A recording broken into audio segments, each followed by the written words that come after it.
எல்லாருமே அவ்வளவு கன்வின்சிங் அந்த ரோல்ஸ் பண்ணியிருக்காங்க. ஸ்பெசிஃபிக்காக சொல்லலை இவங்க அவங்க, பட் எல்லாருமே அவ்வளோ சிறப்பாக பண்ணியிருக்காங்க. இது அண்ட் பீங் அன் ஆடியோ லான்ச்ன்றதால மியூசிக்கும் நான் சொல்லிடுறேன். ஒரு எப்படி ஒரு ஒரு ஹார்ட் பீட் மாதிரி இருக்கு. எங்கேயுமே நம்ம வந்து அதை ஃபீல் பண்ண முடியல. ஆனால் அது இல்லைன்னா நமக்கு என்ன ப்ராப்ளம்ஸ் இருக்குமோ அந்த அளவுக்கு இருக்கு. பேக்ரவுண்ட் ஸ்கோர் பியூட்டிஃபுல்லாக பண்ணியிருக்காரு.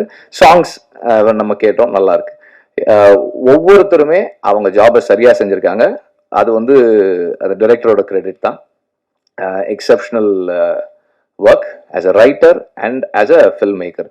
ஏன்னா ஒரு ஒரு கன்ஃபைன்டு ஸ்பேஸ்க்குள்ள ஆடியன்ஸை என்கேஜ் பண்றது, இன்னைக்கு இருக்கிற நிலைமையில ஆடியன்ஸை என்கேஜ் பண்ணி வைக்கிறதும் அவங்கள எமோஷனலா மூவ் பண்றதும் வந்து ஒரு ஒரு பெரிய சேலஞ்ச். அது வந்து ரொம்ப சக்சஸ்ஃபுல்லா பண்ணியிருக்காங்க. I was very engage. Aamir சொன்ன மாதிரி நான் ரொம்ப என்கேஜா இருந்தேன் இந்த படத்துல.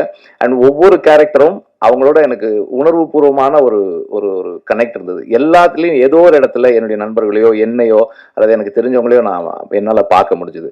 அது அந்த ஒய்ஃபா இருக்கட்டும், அந்த குழந்தைகளா இருக்கட்டும், அந்த அந்த அந்த பாட்டில் ராதான்ற கேரக்டரா இருக்கட்டும், அவனோட ஃப்ரெண்ட்ஸா இருக்கட்டும், எல்லாருலயுமே வந்து ஏதோ ஒரு இடத்துல நான் வாழ்க்கையில் சந்தித்த நபர்களை என்னால பார்க்க முடிஞ்சது.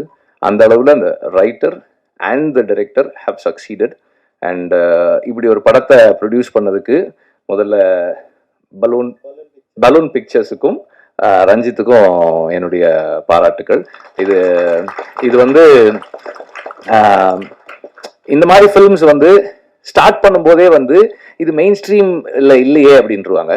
ஆனால் மெயின் ஸ்ட்ரீமுடைய biggest factor is identifiable element.